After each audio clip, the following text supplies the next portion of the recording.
Good morning, everyone. Good morning. Good afternoon here. Good afternoon. Thank you for joining us for today's workshop, Deep Thoughts, Metacognition and Teaching History. We're very happy to welcome today two facilitators, presenters we work with for a long time who are important to the AHA's work. First, we have Stephanie Foote is the Associate Vice President for Teaching, Learning, and Evidence-Based Practices at the Gardner Institute for Excellence in Undergraduate Education. Previously, she was a professor of education at Kennesaw State University, specializing in the transition to college and the first-year experience. Stephanie is a recipient of the McGraw-Hill Excellence in Teaching First-Year Seminars Award and the author of award-winning research on the effects of the first-year seminar participation on the experience of students in the early college experience. Laura McEnaney is the Vice President of the AHA's Teaching Division and Professor of History at Whittier College in California, where she has taught since 1996, and where she just completed 3 years as the Associate Dean of Faculty Development. Her current work is on Project 13, a professional development program aimed at helping college professors improve their teaching of the U.S. History Survey. A specialist in modern U.S. history, including war and society, women and gender, and modern American social movements, her new book, Post-War, Waging Peace in Chicago, explores the notion of post-war as an important phase of a war's history. So we're in excellent hands today. My name is Julia Brookins. I'm a staff member at the AHA. I'm the Special Projects Coordinator, and I will be on the workshop today if there are any issues or problems as well. To minimize distractions and disruptions, we ask that everyone keep their microphones muted when they're not speaking, and we will have some breakouts today. So if you haven't been through that again, just be patient with Zoom. It'll put you in and out of the breakouts and you don't have to do anything except participate when you're in the breakout session. And we will reconvene at the end. If you have any technical issues, please use the chat box and an AHA staff person will do their best to assist you. We will be recording today. We are already recording today's workshop. The breakout sections will not be in the recording, but the front matter will be, and it'll be available on the AHA's YouTube channel. Just a final reminder that we expect participants to abide by the AHA Code of Professional Conduct, and we haven't had any issues yet, so we hope everybody enjoys this and gets a great learning experience here, and we hope to see you back online again for another webinar or workshop. Thank you. Thank you so much, Julia, for that very generous welcome. We appreciate it. And I hope that this webinar/online workshop will measure up to what you've just said. So first of all, as we get started, I want to share with you a resource that we put together. And this resource includes a copy of our slides. I'm also going to put the link to the resource in the chat. So if you don't wish to open it up using the QR code on the screen, you can use the chat link that I posted and you can access the information. I do want to mention, in addition to the slides, the resource includes a number of articles, references, ancillaries, things that we'll be referencing, but then things that go above and beyond that. So as you think about incorporating metacognitive teaching into your own professional practice, and then there are also some resources for teaching metacognition in your history courses. So there's a lot there that hopefully you all will enjoy, and probably not now, but maybe during Thanksgiving break or your winter break if you have one. I know I'm teaching a winter term class, so I won't really have a winter break, but at some point when things slow down, hopefully you'll have a chance to enjoy it. So again, thank you all for joining us today, morning or afternoon, wherever it is in your neck of the woods. Laura and I are delighted to have this opportunity to spend some time with you all today talking about metacognitive teaching. Here are some outcomes for our session today. First and foremost, we really want you all to hopefully leave with tools that you can use, approaches and tools to be more metacognitive in your own teaching. We know that most of us are very metacognitive in our disciplines. So for you all, history, for me and my discipline, but sometimes these practices don't translate as naturally in our own teaching practice. And so that's really the motivation for today, to think about how we can become more metacognitive and also inspire our students to be more metacognitive, because as you'll see in the time that we have together today, these teaching and learning practices can be helpful for our students and also for us. And in some ways they can be rejuvenating too, I think sometimes. So this is our contact information. If you want to have some continued conversation after today's event, we would welcome that. You can find Laura, of course, on the Teaching Division page on the AHA's website.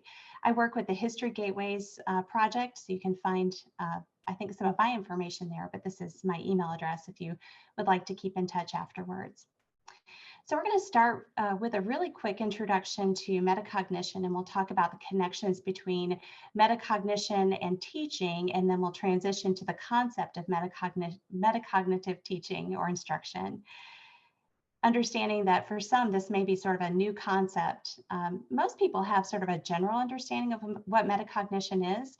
When I ask students of every level what metacognition is, oftentimes they'll say, oh, it's thinking about thinking. They will have learned that in an introductory psychology class, either in high school or in college. And it is thinking about thinking. That's certainly a very acceptable definition.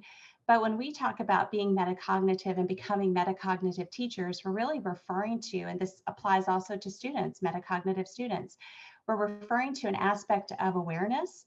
So awareness of our thinking, learning, and understanding, and also the ability to self-regulate, so to make a change.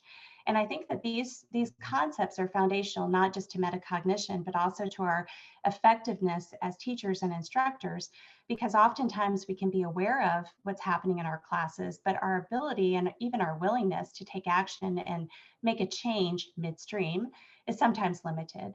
So we're thinking about this awareness and also the ability to self-regulate. We'll talk more about that in just a few moments. I've referenced Girash, and I've actually linked to a fantastic resource. It's an ebook that's published by the APA, the American Psychological Association, where there are a number of different exercises and activities that can be applied across the disciplines. And then, of course, there's research on metacognition in this chapter on by Girash. So these are foundational aspects of metacognition. Again, awareness of our own thinking and understanding, and then the willingness to act on it, the self-regulation part. On the subject of self-regulation, because again, that may be a concept that's not necessarily part of our repertoire. We may not be thinking about what self-regulation is, or we may have some limited knowledge about self-regulation. There are a number of different cycles of self-regulation. The one that is, I think, most popular is Zimmerman's cycle, which is on the left-hand side. The version on the right-hand side is the one that I often use when I introduce this to students. But what I want to do really quickly is to go through a little bit of this with you all, because I think it can be very important, as you will see in a few minutes as we translate this to our own teaching practice, that it can be important because it translates well to students and how they think and learn in our classes, but then also how we think and learn and prepare and follow through in our own teaching and instruction. So the self-regulation cycle by Zimmerman is a very simple one. And as I looked at this, I was actually teaching class one day, teaching an in-person class back in the time that we were able to do that. It wasn't all that long ago. It was a community college class that I was teaching for students who intended to transfer to four-year institutions. And we were talking about this self-regulation and applying it to their own learning process. And it occurred to me that I could actually apply this to my teaching practice, and that I did a lot of the forethought planning and goal setting before the semester started, but even on a weekly and bi-weekly sort of basis, as I was revisiting the outcomes in my plans for the in-person classes, I was putting information and content in the learning management system. I was doing a lot of that. I was also doing a lot of monitoring in my class. So I was looking at, the extent to which students were participating, both in the physical class, but also there were some opportunities in the learning management system for participation as well. And those were just things that I was doing naturally. And then I was probably falling down a little bit on the regulation and control. There were times when in my class, I was able to make a change because, you can see, you take the temperature, so to speak, when you're in the classroom, and you can see whether students are getting it. When you read their assignments, when they complete a test or exam, and then you can do some regulation and try to control a little bit based on what you're learning. But I wasn't doing that necessarily as intentionally as I probably should have. I wasn't incorporating enough anecdotal, informal assessment to really understand better how the students were interacting with the information. And then lastly, my reflection and reaction sometimes indicated to me a lack of metacognitive awareness. By that, and maybe some of you can relate, even though I had a lot of experience teaching, there were still times when I left the classroom, whether it be the physical classroom or the online classroom, thinking I had failed. I just didn't do a good enough job because the students didn't react in the way that I expected them to react. Or maybe like this semester, students submitted papers that really were off the mark in some cases. And I felt like a failure, only to find out, not necessarily yet this semester because I don't have my final evaluations yet, but only to find out in some cases that it wasn't necessarily a failure, that, I didn't necessarily not achieve my outcomes or goals. It's just that my own metacognitive awareness, my awareness of what actually happened, wasn't necessarily accurate. So there are times maybe when students really did learn, when they got it, but it wasn't always visible in that moment, but later on it was.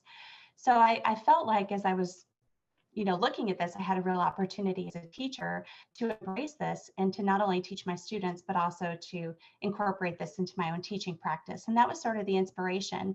But again, this cycle translates well also to the learning process as you're teaching students how to engage with the information and ideas in your history courses that you're teaching.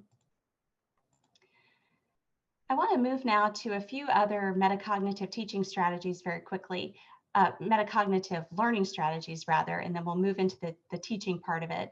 So for those of you who have not necessarily studied metacognitive teaching and learning, or maybe are just curious about different ways that you can engage students. So the self-regulated learning cycle is one way that we can help students to be more mindful and to be thinking about and reflecting on their own learning. There are things that we can do in our classes, whether they be face-to-face, high flex or hybrid, or completely online, that will help students to do those things in the self-regulated learning cycle.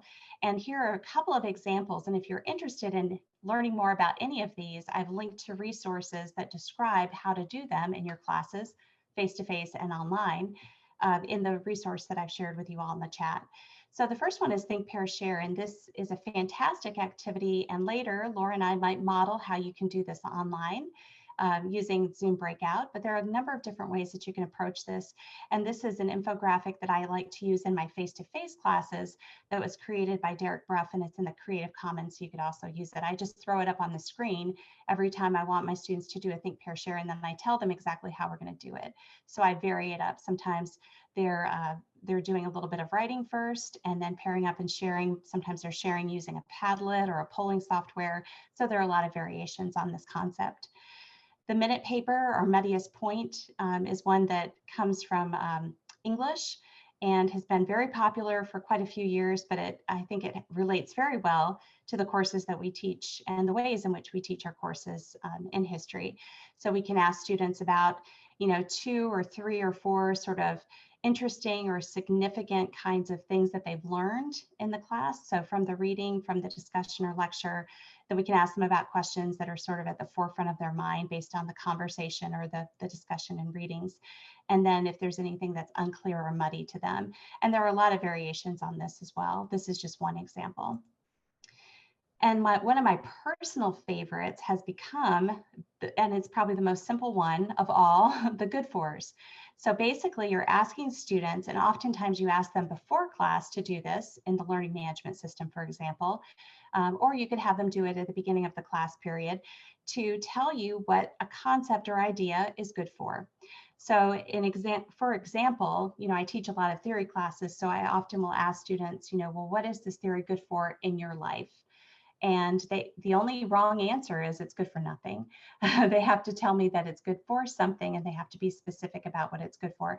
And again, I think this can relate well to different concepts and events in history that we may be teaching in our classes.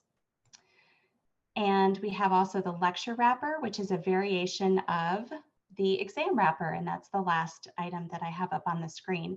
So the lecture wrapper, you can ask students to share sort of a top 3 takeaways from the lecture.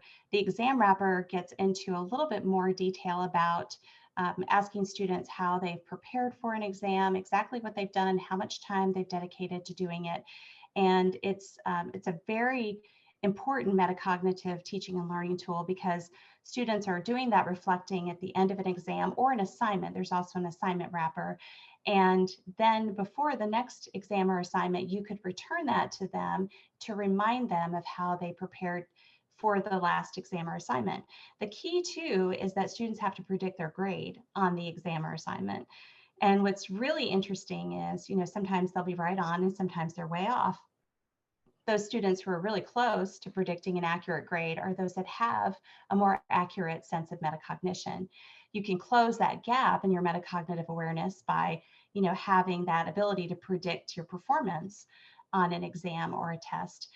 So those are all things that we can consider in terms of, helping our own students to be more metacognitive. These aren't necessarily things that we would use in our own metacognitive teaching, but these are ways that we can help students to achieve those things that we've looked at in the self-regulated learning cycle. Having trouble with my words this afternoon. And if you're interested in any of these, I mentioned we have resources for each one of them, but this is a module that I wrote earlier this year for the College STAR program. And it's linked in the resource that I've shared with you all. And it's a module that literally takes about an hour of time, hour of your time to go through. And there are a lot of activities and additional readings and examples from across the disciplines on how to apply these metacognitive approaches that I've just described in your classes.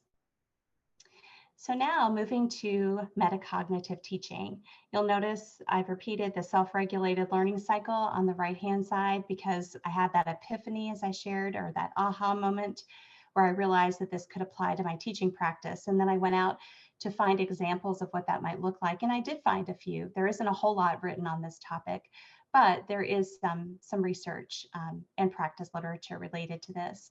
So this is a definition of metacognitive teaching. And again, it brings in 2 key elements of metacognition, the awareness and then the ability to self-regulate. And so Scharf says, and I've linked to the blog post by Scharf, that faculty and staff who are metacognitive have an awareness of their own teaching practices and purpose, but at the same time, they're aware of student engagement and learning and are willing to adapt based on that awareness. So they have the awareness and then again, the willingness to self-regulate or to adapt, and not after the fact, but in the moment to the extent possible. So this is the definition that we'll use as we move forward. And in a few minutes, we're going to have some wonderful examples from Laura, Dr. Mack, who will talk about some of the ways that she's fostered metacognitive learning from her on the part of her students, but also how she's become more metacognitive in her own teaching practice. And so I'm going to go ahead and turn it over to the wonderful Laura, Dr. Mack. Thanks, Steph. Thank you so much for framing that. And I want to sort of position myself here as the novice, right? I am the civilian historian trying to learn this process. I was not trained to teach. Most of us who have PhDs got very little teacher training. So it's been great to be with Steph and sort of learn from her, dig into this literature together, and then to think of an example of how I have been metacognitive. And the example I'm going to share with you is academic reading in the US History Survey course. This is something I've taught for 25 years. I still don't think I get it right, but I want to share with you some of the ways in which I've had to rethink reading. And there you can see, to me, this is an equity issue. And I want to share that with you out of the gate, that this is an equity issue for my students. I teach at Whittier. 75% of our students are students of color, most of whom are from under-resourced K-12 educations. 45% of them are first gen. So when I think about reading, I have to think about who my students are and where did they learn to read and what has been their reading experience. So I'm going to focus on secondary sources because there's a lot of good work out there on primary source reading. Jeff Noakes in particular has done some really interesting stuff on this. But I'm going to focus on the secondary sources because if you get a group of college professors sitting around a lunch table, we are always talking about, did they do the reading? Oh, they didn't do the reading. And then after we leave class, we say, oh, we forgot to tell them to do the reading. A lot of our communications with our students is about, quote unquote, doing the reading. So the challenges are there for you. That the student preparation in high school is really quite uneven. And unlike my colleagues in math, I have no clear idea what my reading levels are. My math colleagues have math tests. I walk into a classroom with a really varied sense of what my readers can do and can't do yet. And I was also starting to understand that saying doing the reading, what I really meant was understand the reading, process the reading, take the reading in, take it somewhere else after you've taken it in. And doing the reading was not capturing my goal for them. Another thing I've thought a lot about is why they do reading. And in most of their educational worlds, they're doing reading for teacher compliance. And of course, there's teacher compliance in higher ed, but I was trying to think about getting out of that cycle that you don't just read because you're supposed to. There's other things that motivate you. And of course, the big challenge is I was not trained to teach reading. And so I find myself teaching reading and writing, which are very sort of high level skills. And I was not trained to do this as a history professor. Okay, so next slide just shows you a little bit about what I was trying. I have tried over the years to encourage secondary source reading through ever more creative quizzes, in class, take home, interactive, movement. I want them to burn calories while they're taking a quiz. I've thought of it all. Class discussion, essays, all of that. And, you know, in some ways, this is really about reading accountability. These are not literacy goals. These are reading accountability goals. And that was something I had to sort of make sense of. And then when I really thought about it, what was I doing? I was encouraging them. I was cheerleading. And it's akin to just sort of, you'll see in the next slide, saying something louder, but they're not really speaking my language. So that is just not effective. And so all of my enthusiasm, what I was trying was actually not working. And so Steph, you can turn to the next slide there. I was trying all these things, but I learned a couple things. That I was actually seeing high school reading competencies. If you think about your learners in a survey course, and all of my learners are freshman learners, I teach a lot of first-year learners. They are 3 months from high school, 3 months. They leave in June, I meet them in August. And so they're really showing me their high school reading competencies, and they're showing me their tries at college reading. But what I'm actually showing them is reading accountability, not literacy strategies. And again, I had to sort of make sense of that. I also had to sort of think about how big a presence I was in their reading. And again, here I say enthusiasm and encouragement are not reading strategies. I got very good at that. And again, we were not speaking the same language. I'm taking Italian, and I notice Italians are sort of loud anyway. I'm half Italian. And the Italians, delightful, wonderful, lovable Italians, they would speak to me louder in Italian, and I would still have that face that's very akin to a student in a class, kind of looking at you, smiling, wanting to please, but it's not really absorbing. And so my English Italian experiences have been informing my own reflections on literacy. So the first thing I wanted to do was clarify my goals for their reading. These are my goals, but it's their reading. And as I said, do the reading. What do we mean by this? And this is what I mean by doing the reading. This is what I've come to, that I want to see reading as skill development. And so when a student says, I can't do this yet. And I want to keep emphasizing that yet, because it means they'll struggle to get to where they want to be. That they read for understanding, not to please me. I also wanted a sense that they have a reader identity. You have a reader identity. And I wanted them to be aware that it was a thing to have, an identity to have, and to encourage them really to be metacognitive as they tried to develop that reader identity. I would say, I put it here last, but it was really sort of the game changer for me. It was helping them become problem solvers as readers. They were struggling with the reading I assigned.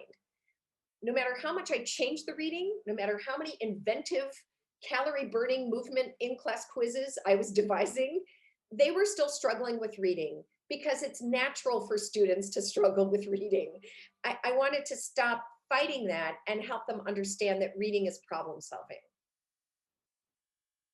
So next slide.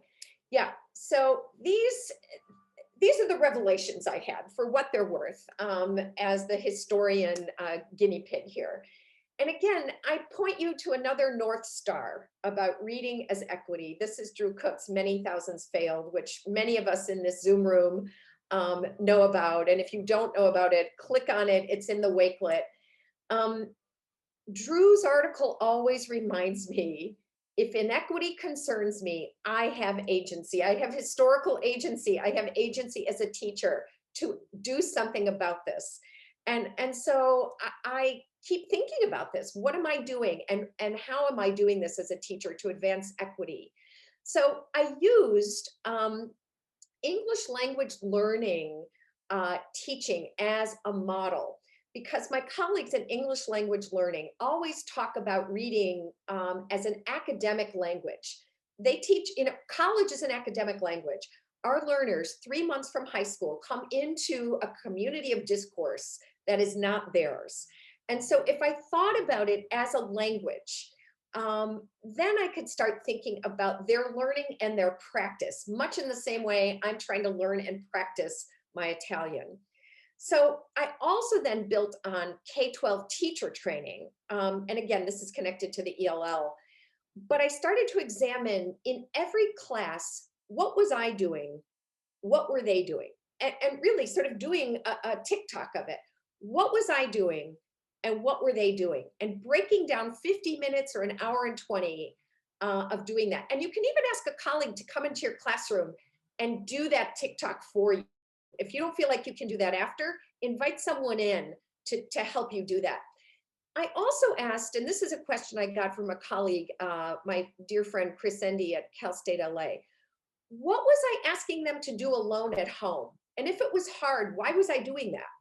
Was I asking them to do the hardest stuff alone? And I had to think about and sort of rethink all of my at-home activities. And a lot of my at-home activities were things that they should have been doing together, making sense of the reading together, doing that sense making together. So the revelation was, because they couldn't do it, I started to carry the cognitive, and here I put an emotional, the enthusiasm load. You can do this. Well, again, enthusiasm is not a literacy strategy. Okay, go ahead, Steph, to the next one. So on to my resolutions and some concluding remarks about my experiments. Again, ask yourself, what do you mean when you say do the reading? And here I turn to colleagues in K-12, and I have found that enormously helpful, because that is where they're teaching reading. And one of the things we know from Zaretta Hammond and other folks is that students, anything after 4th grade, right, they are accumulating and producing new knowledge through reading. So we have to really be attentive to that. If they can't read at the college level, they can't participate in knowledge construction. They can't expand their repertoire. And so if we think about that, then we should be reaching back to K-12 for some insights on how we can teach reading. I also borrowed from my colleagues who teach writing. They always talk about writer's process, right? I started to think, well, what would that look like as a reading process? And then, of course, think historically about your students. What are their text-rich communities? What kind of reading are they doing already? And what kind of reading identities are they carrying with them into college? We do this a lot with writing, and we do this a lot with math instruction. We can ask these same questions of reading. Okay, Steph. So these are some of my experiments, and I'm building here again on Ruth Schoenbach, a wonderful book, Reading for Understanding, that I have in the Wakelet, and that is also in my list of sources. You see it in tiny print down there. But this model is reading as problem solving, which means this is their chore. This is their cognitive load. And when they fail, which they will, they develop problem solving strategies to get them out of it. And so a lot of what we're doing in reading as problem solving is letting students come up with problems. When I get interrupted, this is what I do to recover. When I lose focus, this is what I do to recover. When I can't concentrate, when the words are too hard, right? You get them in a dialogue about a reading apprenticeship in which they are learning how to solve their reading problems. And one of the last things that Schoenbach and others say is that last piece there, they shouldn't be doing this alone. They should be reading apprentices together because they need to do this in the company of others. And you should be one of those others, but then you send them into other places where they can do this with each other. Okay, Steph. And I just want to share with you a little bit here, and I'll just sort of go quickly through this. This is some of the other research that's informed my practice, culturally responsive teaching, because when we're talking about reading as apprenticeship and reading as problem solving, we have to acknowledge that there have been real inequalities in the way they've learned to read. It does us no good to just offer enthusiasm without acknowledgement of under-resourced educations in reading, and then saying, but here's some solutions that we can work on together. So we need to validate and build on what they bring, right? The text-rich experiences they bring, but we need to give them what Zaretta Hammond calls productive struggle. I love this term, productive struggle. Don't just cheerlead. Give them a productive struggle that builds those neural pathways for reading, that makes them reading problem solvers as they apprentice in this skill of academic discourse. And I think, Steph, I have an example in the next slide. Yeah, you can go forward. Yes, I have an example of a template I use for my readers. And this gives them template language. And this actually comes from a book on writing, They Say, I Say, another piece that's in my bibliography. It's fantastic. But reading stems are something that they use in K-12 a lot, K-8 in particular. And reading stems can be really useful for our college readers. And this is really coming from a writing template, but I use it as a reading template. And again, with the principle, we're reading alone, but we're understanding together. We are sense making together. And that's part of a reading apprenticeship. Steph, can you go back one more slide? I think I wanted to just, yeah. There's some questions I put in the slides here for you to take away. These are those metacognitive kinds of questions. And I ask my students to keep a metacog log. It's an ongoing conversation. I have them recorded in Flipgrids. I have them write it down on their own. But those are the questions I ask them in their metacog log.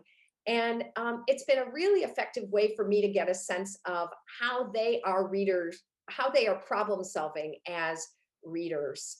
And I continue to just talk a lot with my ed colleagues, my English language learner experts on my campus, my ed colleagues. This for me is my ongoing practice as I try the metacog log, the templates, the STEM language. All of those things are works in progress.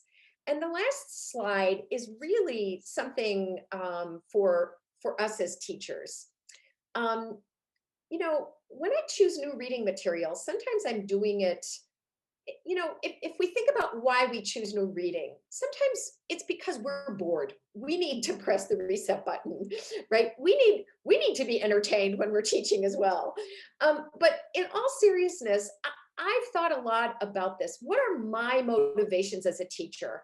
I have limited time. And one of the ways that I have thought about this is in what ways am I learning through metacognition, right? I'm learning about their learning, but what am I learning about myself as a teacher? What are my fears? what are my no-go zones? What should be a no-go zone that I try to go into? Where do I feel my capacity? Where do I feel my incompetence? Um, there are places for us to go as teachers to be risk takers. And so for me, this question is really important. When I'm doing all of this experimenting, how is this supporting my learning as a teacher? I've got to be in touch with that too. So the next slide is really all the resources that I have built on here. These are my top 4 for busy teachers. You can dip into all of these and go. You can dip and go. I'm still making my way through all of them. And there are links to most of these in the Wakelet resource that we've shared. And then of course, all of these are listed in the slides, which you can find in the Wakelet. So when I found out about Laura's Metacog log, I told her she absolutely had to make this presentation with me. I wasn't going to accept no. I'm like, this is just the best. I mean, absolutely, you were destined to do this. And it's been a fantastic collaboration, at least on my end. I've enjoyed learning from her and with her.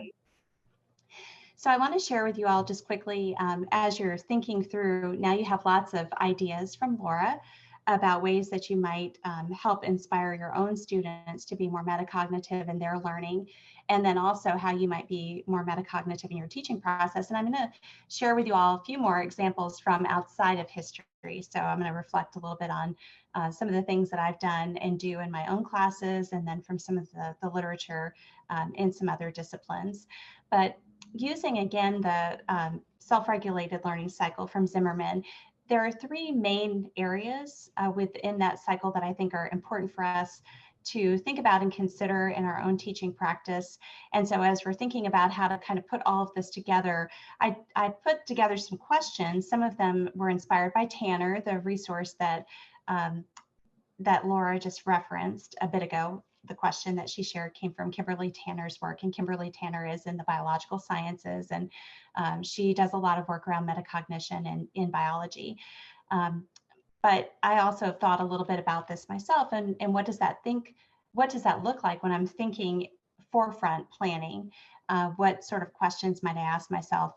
What would I ask myself in the monitoring phase? So as I'm teaching my classes and gathering anecdotal or formative and summative assessment information, how might I monitor my students' learning and engagement in the courses, and looking at, again, a number of different sources, so not just my own gut reaction. And these are the kinds of questions that I can ask regardless of modality. So it doesn't matter whether I'm teaching in person or online. And right now I'm teaching completely online, but I've applied these questions in my own professional practice and all of the modalities. So these are questions that you can consider in any format. And then lastly, the evaluating or reflecting, the self-reflection part. And I can use these questions to think about how a particular class meeting went. So if I was having a synchronous class meeting online, or if I was conducting an in-person class, or even at the end of a unit or a module in an asynchronous sort of format, because I also teach asynchronous classes. And then thinking about what I would do differently, and then looking explicitly for student feedback that helps me to begin to make changes in the approach that I might take. And then central to this is the question of why. So as I reflect back in these different phases, the forefront, the monitoring, and then the evaluating and reflecting, I need to be thinking about why. So why am I observing this? Why am I teaching this way? Why am I asking students to do this particular assignment or to reflect in this way? And I think it's really important. And as I've been thinking myself about how I can be more metacognitive in my own teaching practice, I'm reflecting a lot more on the why. And I really need to keep the why central. So one of the things that I've done is to literally map out the assignments and activities and discussions for my classes around this why. So taking the learning outcomes and identifying the basic why for the class, and then taking everything and making sure that there's alignment, that there's direct connection between what I'm asking the students to do and to demonstrate and how I'm achieving that, how I'm teaching that information. So I think for me, that's been a really powerful exercise, especially, when I think about online versus face-to-face, because oftentimes the tendency when we've made the shift, and many people made the shift in the spring to remote teaching, to take everything we would have done in a face-to-face class and move it immediately online. And it may not be necessary to do everything. We may need to have more space. And I think many of us are realizing that now as we're feeling exhausted from everything that we're doing and everything we're experiencing as human beings. And so now might also be a good time to revisit for the spring, regardless of how you're teaching, to think about what's really central. What do students absolutely have to leave knowing and being able to do, leave my class knowing and being able to do, and what might just be nice if they knew that. So I think that this is an important and instructive sort of exercise at this moment too. We have, but in the interest of time, I think we're gonna do this in a slightly different way. We were gonna send everybody out into pairs to do this, but instead of doing that as a think, pair, share, what I want to do is just do a quick active learning, but maybe keeping everybody together. So I'm putting a link in the chat to Jamboard, and if you haven't used Jamboard before, and some of you there may be a Jamboard expert among us. I'm the Jamboard novice, but so if there is a Jamboard expert, please, step up and let us know. But basically, this is a tool for collaboration. So what Laura and I wanted to do is to give you a moment to reflect, and if we had more time, we would do this in pairs. But I think in the interest of time, because we do have one breakout that we'd like to try to do in small groups, we'll keep you all together for this one. But what we want you to do is to think about what you're already doing that may be similar to what Laura and I have described, that you could tell us about. That's a reflection of your own metacognition in your teaching practice. So what are you doing currently to be metacognitive in your teaching practice? So if you will click on the link that I posted in the chat, or if you're in the Wakelet resource that we created, you can just click on the link for the Jamboard. And if you'll put in an entry there, and I will pull up the Jamboard and we can take a look at those responses. And this is a fun way to try out a technology tool that you may want to use in your own classes. That was part of our motivation as well.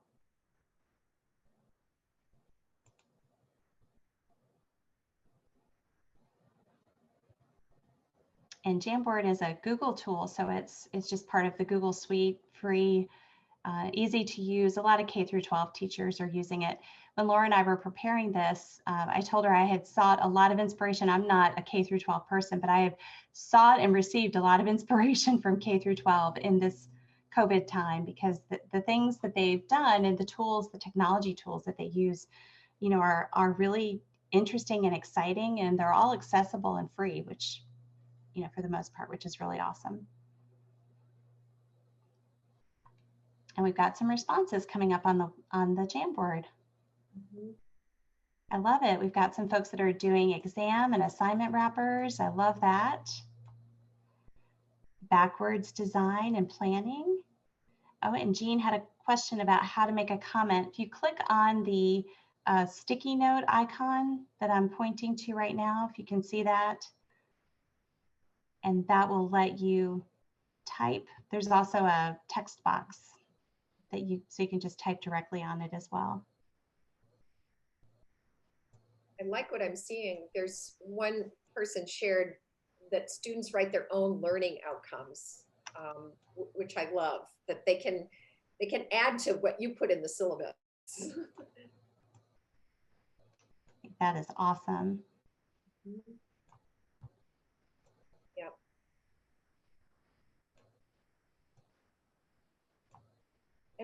And I'm curious too, as I read these, I'm thinking through some of these ideas for myself, and again, thinking about how do they advance student competency in reading in any areas, comprehension, stamina, whatever that might be, for metacognitive in a teaching practice and metacognitive in a literacy strategy is how I'm thinking about I can adapt some of these. Mm-hmm. And it looks like, Laura, you're in good company. We have someone who's responded that they are using a lot of reading worksheets, which is fantastic. Yep. Yep. And actually in the cognitive sciences, that's very much, it's a metacognitive teaching and learning strategy. Often we refer to it as partial notes. So giving students, some, instead of giving them your full notes, but giving them those sentence stems or, examples that they would complete and fill in. Reacting to the past, that's a fantastic example. Lots of great ideas. So the great thing about this tool, about Jamboard, and about some of the other tools that are similar to it, I think I referenced Padlet earlier.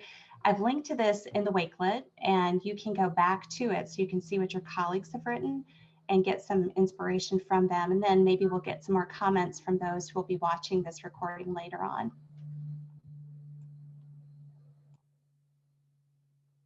Great. I think we'll go back to, but keep them coming because we're all going to go back and be inspired. So keep your thoughts, your deep thoughts coming. I wanted to share with you a couple of more examples. And again, these are from beyond history because I don't teach history. I'm the only non-historian in the virtual room. So thank you for letting me join you all. But some of the ways in which I'm metacognitive in my own teaching practice, and I shared with you the AHA, the self-regulated learning cycle. So to be more metacognitive, I've really tried to be very transparent. So with my students, when I teach them about self-regulated learning, I talk to them about how I apply it, how I've applied it personally in my own learning process, especially when I'm learning something that I don't necessarily feel comfortable learning. So there are some specific examples I can share with them, including an example that's relevant to a class I teach. I referenced earlier that I teach a theory class. The first time I took theory in my discipline as a master's student, I had a terrible time with it. I think it was because I felt so disconnected from it. Because I was discouraged by my professors, just I think because of the time, to not apply it to my own sort of personal development, which is really silly when you're learning about human development, now reflecting back on it. But I felt that disconnect, and it was difficult for me to really immerse myself in it and to really learn it. I put up a lot of barriers. So I talked to them a lot about those challenges and how I overcome those. But I think that it's important to make that learning visible, because then students, themselves will be more likely to make their own learning visible and to let you know when they're really challenged by something that they're learning in the class or trying to learn. I also try to share with students different pathways and different examples of approaches to learning. So I always get from students each semester examples from them that they're willing to let me share in subsequent semesters, notes, exam, sort of assignment, like exam, some of them prepare, I don't do an exam review, but they prepare things along those lines for themselves. So those kinds of examples that show how they've demonstrated their own learning in the class can be very helpful. And then I share with students my own notes, and I try to help them, through this process of identifying what might work for them. And it helps them to see that there are a lot of different pathways to learning. So it's not just about, taking notes in a traditional way or being passive as you're reading. It's about finding, what works for you and what works in that context. So that's another aspect of metacognition. And again, I use examples too, sharing with them how I've used the different approaches in my own learning process. And then, of course, owning times when I may not know the answer to something or have a limit in my own understanding about something, and making that very transparent. Skipping down a little bit, one of the things that I think is so important, especially to this concept of metacognitive teaching, is to be able to make the in the moment and intentional adjustments. And so for myself, sometimes that can be a challenge in an asynchronous online class, but I do try to do that. And the way that I approach it is through the use of informal videos and voice threads.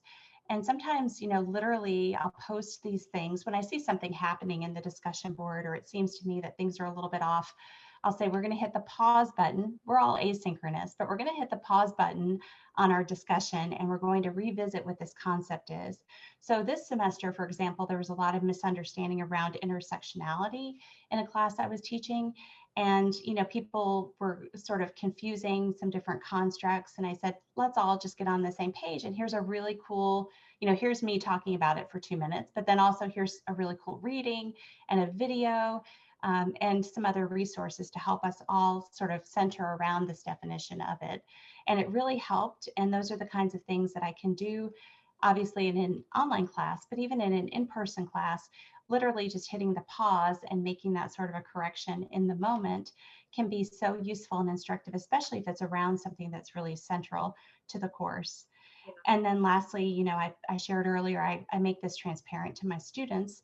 You know, I say, here's the self-regulated learning cycle. Here's how I've used it as a learner. Here's how I use it as a teacher. I also use it as a human being. You know, it lends itself to literally all of the different aspects of our identities. So I think for students, you know, it makes it very practical and meaningful to them because they can see that it really is something that is useful to their learning, and it may also help them when they become a professional or a graduate student or whatever it is they aspire to do down the line. So these are some things that I've done in my own courses, again, outside of history, but I think that they have some real application also in our history courses, regardless of the mode or modality that we're teaching in. And Steph, one thing I want to jump in here and say, when you, in that last slide, when you talk about making in the moment adjustments, I know that this is not my strong suit. And this is absolutely essential for improving their literacy practice in class. But I do not have the temperament of a paramedic. I arrive on the scene, I make calm judgments, and I adjust. I want that temperament. And so, but I know I don't. And this is something I have to continue to work on. And I hear you saying, do that almost as a think aloud. Say, okay, I think we need to pause because if there are teachers in the Zoom room with us who think, in the moment, that's just not what I can do. And I'm one of them. You're saying the strategy is press the pause button. Let's think about what we're doing before we pivot. Exactly. And I'll admit that's not necessarily my strongest suit either, but it's something that I've been very intentional about because I felt that, you know, as a teacher, that was an area where if I could make an improvement, if I was really intentional and aware and able to pivot in the moment, that it could make the most significant difference in terms of student learning and engagement in the course. And I think it has, honestly. And then I've also, I don't want to get too far down the tunnel or the rabbit hole with this, but I've also tried to make aspects of my course more transparent to my students at the front end too.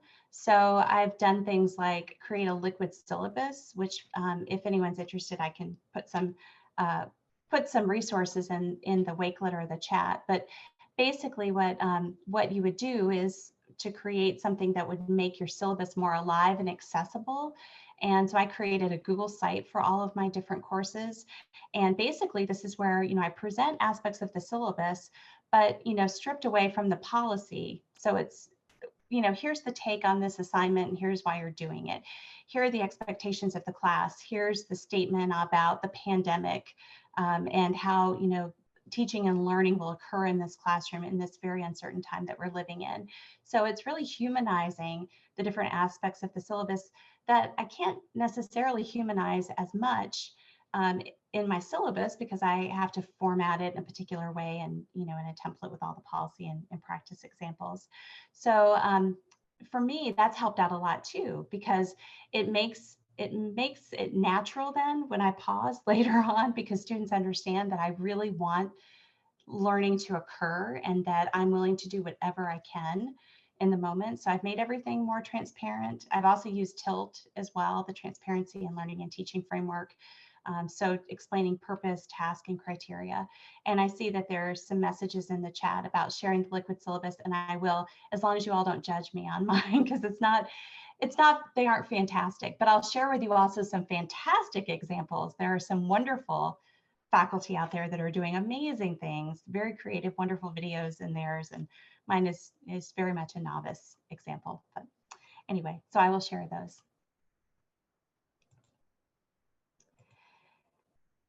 So I think now we want to move on to a real breakout, if you all are willing. And we have some questions for you all.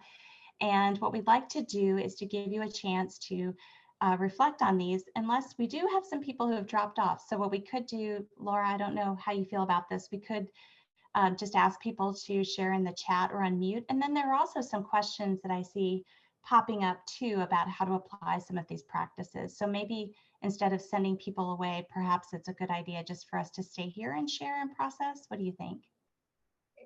Yeah, I think we could do that as long as people feel like we want to hear your voices. It's hard for us to gauge this. So if people feel comfortable, we really sincerely want to invite you into the conversation. Absolutely. And one of the things that we want to do too, as we invite you into the conversation, is to talk about successes and challenges, failures that you may have had as well in this work. And I think that that's really, really important. Laura, I shared a little bit about hers, but I also have a lot of failed experiences and still have a lot of failed experiences in this work. It's not necessarily all, roses and rainbows. So I think that there are definitely some challenges. So with that in mind, I did see a hand go up. So I'll call on this person in just a moment. I do want to remind you all to make sure that you chat to everyone so that your questions are visible, not just to me and Laura, but also to the entire group. So at this point, if you have questions or comments and you want to use the chat, then please make sure you're responding to everyone. And then if you would like to speak, we'll be very happy to let you do so if you raise your hand. So we do have one person. Let's see. And we will go ahead and give you the floor. Hello, good evening. Thank you so much for this fantastic presentation. I am an educator of history in the secondary schools for an IB, International Baccalaureate school. And so a lot of these things were very familiar to me, but also you gave me some really great ideas too, so thank you. My question is that when I give my students readings, I will have some essential questions for them to kind of look out for. And they are successful in this. But then when we have the paper exam, and then they have a to what extent question, they do not know how to kind of formulate their own higher order thinking questions, or they don't know how to write their thoughts with the details, with the pressure of the timed exams and all of these things. Yeah. So I've been working very hard over the years trying to get that out of them, I would love to hear what you have to say about it. Thank you. Sure, thank you for the question. Laura, do you want to take a stab at it first? Well, I wondered, my first question is, what are some of the things you've tried that you're kind of still processing? What are some of the things you've tried to address that? Well, I've done direct modeling for sure, so I would have maybe an excerpt from a source that they would use in a paper one, and then I would break it down with different colors of saying like, okay, so this is the first point, this is a bias, this is an example of a bias, check out this word is a tonal language, so this is how we can understand the tone that's being set. So I kind of speak about what I'm identifying so they can get a insight into how I'm thinking about it but still, I mean, they thank me for it. They're like, oh yeah, that makes sense. But then they're not able to do it on their own when I'm not there. Yeah. And there's so much more to ask you, but just my quick response to what you're saying is that sounds so much like my classroom. And the thing I have found some success in moving away from the material and into the struggle. Get them to be metacognitive about what's happening in that moment. Why do you think you're struggling with this? Where do you think your confusion lies? To get them into that process so that you can come back to that which you're trying to get them to do. It sounds like there's just a bit of a sidestep or a detour that has to happen. One of the things in my classroom that happens all the time is they don't have reading stamina. The level of college reading will be surprising to them. And so instead of talking about, well, what didn't you understand in the reading? we go back or to the side. Going back is not really what I want to say, because we're going forward to solve that problem, and say, what did you do when you struggled with the reading? What are some of the strategies you tried? And that might, again, this is sort of too quick, but that might help you to sort of ask them to dig in and identify the struggle they're having. They won't use cognitive language, but ask them to name what they think they're struggling with, and then problem solve with them on that. Thank you. I would agree with everything Laura said, obviously, but I think too, sometimes we have to help students to practice in the format in which they're going to be tested on this. So there's an aspect of cognitive sciences called retrieval practice. Yes. And I can share a resource for that, a fantastic resource. And actually, I'll just go back and add it to the Wakelet, like the liquid syllabus examples that I'll put there too. But teaching students how to do this in that environment. So however it is, we're going to ask them to demonstrate their learning. So I think to me, that's sort of the missing piece in all of this. So they're practicing, but they're doing it now in a format that isn't necessarily the same as that exam format. So I think there could be an opportunity there, looking at that research and literature and practice examples from retrieval practice. We have a couple of hands that have gone up. Thank you. And again, I'm going to make a note to share that. And then if you want to talk more about it, please do let us know. We'll be happy to do that later. I think our next hand, and then we do have a couple of questions in the chat. I think the next hand though is from Kathleen Akers. Kathleen, I'm going to go ahead and looks like you've unmuted yourself. There you go. There were a couple of things I wanted to just say when Laura had talked to English development or ELL or English professors. Within where I work, we have integrated reading and writing instructors for developmental education. And I've had some really fabulous conversations with them in terms of strategies for unpacking things. And by being more deliberative about saying, let's talk about this, let's talk about that, and then try to show how the pieces work together. And those are things I'm still struggling with, but I found that phenomenally helpful. And with some of the things I've tried to encourage students to get more out of their reading. And like I joke with them, I was a student before too, and it would be like, I have no idea what I read out of those 60 pages, but I can tell my teacher I did it. And so those kinds of things, it's like, that's not really what I want you to get out of the reading. And so like some of those things, but the strategies that I got were from recommendations from my colleagues. And I actually, just this semester, I did it a little bit differently. I experimented last spring, but what I did this semester, I actually had a couple of students say, I'd never heard of that before. And they tried one of the strategies and they thought that it was very helpful for the way that they learn, because it was so much information. But when I talked about trying to get what's the bigger takeaway, the big picture kind of thing, because I don't expect them to memorize everything and they are not tested like on the minute details. I found that there were students who that was a surprising aspect. That wasn't what they expected about the class that they were in with me, because I don't make them memorize stuff for tests. And so it was freeing, I felt like, for them to be able to develop questions, and I was strongly encouraging annotation. I'm guessing none of them are doing it anymore now that we're this far into the semester. The other thing is, and part of this was from the previous participant, when I looked again at my student learning objectives from my college, this was some time ago, I realized I'm not required actually to make them write research papers. So I don't.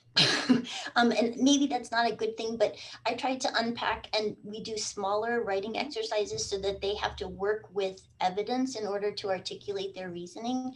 And sometimes if I can just get a really good paragraph and contextual information with clear engagement with a primary source and those connection points, I feel like that is phenomenal, particularly for some of the students that struggle in that way. I teach at a community college. And so those kinds of things, and part of it is my mom was an elementary school teacher, but a couple of times when I was struggling with something, I'm like, I don't know, like when I first started teaching, because I wasn't trained as a teacher either, I had students who didn't know what kind of sources to use for research. And it was like, and my mother just said, what do you want them to get out of it? And I was like, she's like, you're making them go down this path to make sure that they have strong sources. And it's like, is that what you need them to do? And I'm like, well, no. And she said, don't make them do that. And so some of it is really the critical thinking aspects of it. And also, as much as I love history, I know just about all the rest of them don't. And so it's those transferable skills that the Tuning Project and all of those kinds of things have really emphasized in terms of their development as thinkers and critical reasoners, and then hopefully as citizens of the world who will be thoughtful contributors. And so those kinds of things have caused me to shift. And so I still love history and I still teach history, but I see it as a lens through which they can practice these things that they'll apply in other settings. And I don't know if I'm successful, but I keep trying to do that. So I'll stop now, sorry.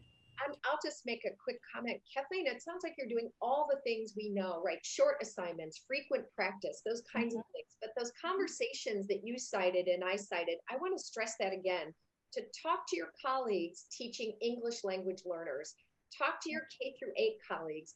One of the things that I think about a lot is we know there are millions of English language learners in K-12.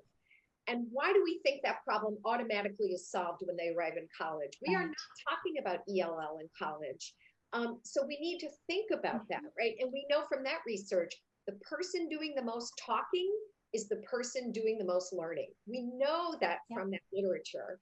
And the other thing is I find this out from my Flipgrid videos of their Metacog log, which is either oral or written. One student revealed that she first writes her papers in Spanish. Then she translates it to English. Another student revealed that her reading problem was her father kept interrupting her. So her reading solution was family negotiation, right? There's so much I learn about their reading, from ELL issues to family negotiation issues in their Metacog logs. And then what do I do with that information? I take it back to my K through 8 learning, my K-12 learning, and my ELL colleagues who are teaching me, continue to teach me that academic discourse is a language that they can learn. I want to get to, I know David has a hand raised, so I promise we'll get right to you, David. In the time we have remaining, we're gonna make this happen. We have a comment, sort of a question in the chat from Alita about how to use these metacognitive teaching approaches with students who have disabilities, in particular blindness and deafness. For example, the use of closed captioning, text and auto description, auto text and Braille for those who read Braille. So these practices, and we haven't even begun to scratch the surface. There are so many, but some of the approaches that we talked about, like I shared my personal favorite, the Good For. I have students do that online as a survey. So basically they're doing it before they begin a module. And then the minute papers, students are doing at the end of the module. So these are things that you could build directly into the learning management system. So they would be accessible to students who have vision impairment or hearing impairments and need accommodations, because it's built right into your learning management system. So I try as much as possible, just considering the range of identities that I have in my classes, to put everything into the learning management system so it is accessible to students. And then I also try to make sure I'm using a range of these sorts of activities too, to consider considering how students are going to access them and who they are and what their circumstances are. And honestly, obviously we know about student disabilities when they register with a student access office or disability services office. So we may have some information about accommodations, but I also do some surveys of my students up front to ask them questions, not necessarily about their abilities, but to ask them questions about how they're going to access the information in the class. Do you have access to your own computer? Will you be accessing this primarily over the phone? And it's not to make judgments about them, but it's to make sure that I am doing everything possible on my end to make the content in the course accessible to any student anywhere at any time. And I think that that's been very important, especially in this time. And I let them know that that's really why I'm collecting this information. I just want to know, and I want to help you to the best of my ability. There was another question from Fareed. And it's, I'd love to learn more about concept maps and other ideas for in-class exercises that create productive challenges, which they can prepare at home. I'm teaching an intensive 15-day class that meets 3 hours a day in January and looking for ways to make this work on Zoom. Well, I'm in the same situation. So I will be happy to share with you. The module that I linked, the one that I wrote for College Star, has a lot of examples that you could use, but I also have some other resources that I can share. So I will make sure to add those. And I'm also going to make a note of your name, Farid. So if you have questions, but I'll also follow up with an email if my friends at the AHA will let me have your email address. So we'll get you some examples, but I'll also add some. Let me, Annie, my friend from the NAH, has shared some fantastic information and resources, and Robin has too. Thank you so much, Robin. There's a lot of good stuff going on in the chat. Let me get to David really quickly to see if David still has the question that he would like to ask. Here's David. Thank you so much. This has been very good. Thank you. I think you're addressing a little bit of this, and then there's some stuff in the chat that I'm noticing too. I'm curious about how these strategies help support student reading around historical arguments. So rather than reading for facts, but reading for how do historians craft arguments, how do they make claims? And I'd be curious for anyone's thoughts on the strategies that you do sort of to develop metacognitive thinking as well as historical thinking. I think that'd be very interesting to me. Mm-hmm. Yeah, I would there's wisdom in the chat on this, and I'm sure also in the Zoom room, and from you, David. I think we've learned a lot from Sheg. We've learned a lot from reading theory about, right, and Sam Weinberg in particular, how to read like a historian. And a lot of that applies to primary sources. So I'm really happy to hear you say, how do we read for argument? What are we looking for when we're reading an academic text? One of the things that can help is that template. And that, again, comes from they say, I say. That helps students search for precisely what you're saying. Did the historian use evidence to construct an argument on? Where do you see that in the text? A lot of what we see in the chat are these programs to help a student break down a reading. But I guess I want to build on that and say, yes, those are all excellent strategies. But one of the things that Schoenbach and Greenleaf and others have said is that that sense making should be done also in a group. You should have students thinking out loud, truly articulating, this is where I struggled and this is how I found the solution to that. This is strange language to me, and this is what I did to resolve that challenge. So I want to echo all of Wakelet has this, Sheg has really good exercises, all kinds of things. The New American History website has excellent resources that are leveled to reading. But there has to be, we know from learning theory, learning is social. There has to be a social element of this. And I want to say to all of us teachers, we're going to have to trade some things off. But we've got to bring reading as a social activity into our classrooms. Even when we give them homework, we need to let them process it together as a social process. I would absolutely agree. I just put the link for the New American History resource, and Annie is on the ball. She's that's what NAH stands for. I realized I used an acronym earlier. My apologies. Thank you, Annie. Yeah, I just think it's a revelation when I saw the New American History that they had things leveled for reading. It was, I think I might have even said I did the wave in my office chair. There are a couple of comments and a question about hypothesis and for social annotation. And I actually have just begun using this myself. And so I have been using it personally. And then I was also at a conference where the keynote speaker has used it. And I'll put a link in there too. It's really cool. I haven't used it extensively yet, but I have been using it. And I've been a participant in this conversation that's been going on around a document that she put out there. And it looks like a few other people, Elizabeth has used it.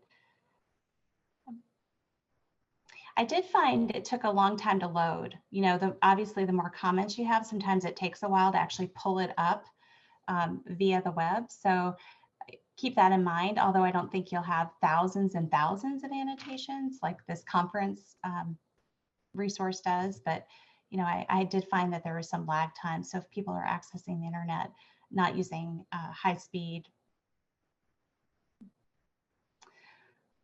All right, any other questions or comments? There's some good things in the chat. So what we'll do is incorporate the resources that have been shared in the chat in the Wakelet that we've shared with you. So we'll update that to include those. I'll also add the retrieval practice resource, the liquid syllabus examples, and then those examples that I'm going to share with Farid. And I think we have another hand raised. So hi, sorry. I just wanted to quickly inform everyone that the King's College of London, their librarians and archivists are very excited to work with any teachers, educators that want to have like sessions. So I asked them, I said, hey, can you do like mini sessions with my IB students about how to find sources for their historical investigation? And they said, yes, they're excited about that. And I said, fantastic, you will be hearing from me. So they want to, to reach out. They want to have that public engagement. So I say, let's take them up on their offer. That's fantastic. I just wrote that down. Thank you. So did I. You know, and I want to say one more thing about inviting other teachers into your classroom, college teachers. This is standard in the world of K through 12. But the suggestion I made, thinking about what am I doing? What are they doing? That was a revelation for me, because it helped me realize how much talking, I was talking too much. I'm not even a lecturer in my courses, but I was talking too much. Invite a colleague into your classroom, someone you trust, to help you process the timing of your activities. How much talking are you doing? How much sense making are you doing for the student rather than giving them productive struggle? There's a wall around our classrooms in higher ed, a kind of wall of privacy that does not exist in K-12. And it's one of the things I think we need to fight for each other and give each other loving critique, but building that circle of trust, because we will fail and we have to know who to go to when we fail. Absolutely.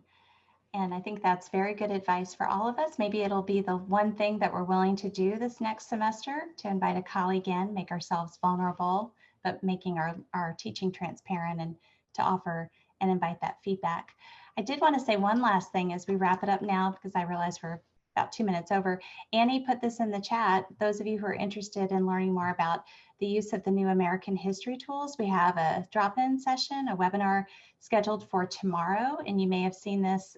Emily shared some information through the AHA channels about this, but Annie put a bit.ly link to the registration in the chat. So if you're interested, it's tomorrow, Friday at 3 p.m. Eastern.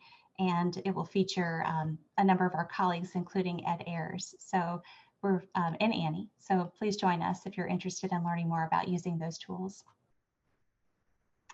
And the session will be recorded. I think there was a question. It'll be recorded and available. So if you're interested but unable to attend the live session. All right, I think that's all we have. AHA colleagues, I think Julia has maybe the final word for us.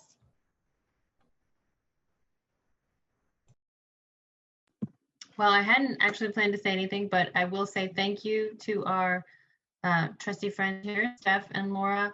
And I really appreciate this. I think that there's a lot to kind of process for the participants. We will also save the chat transcript and we'll try to get that back to people who are attending. And the recording, if you want to go back over it, or if you want to send your friends and colleagues to see it as well, the recording will be available on the AHA YouTube channel in a week or two. Thank you very much for joining us, and we hope to see you online again in the future events in the series. So thank you. Thanks, everyone.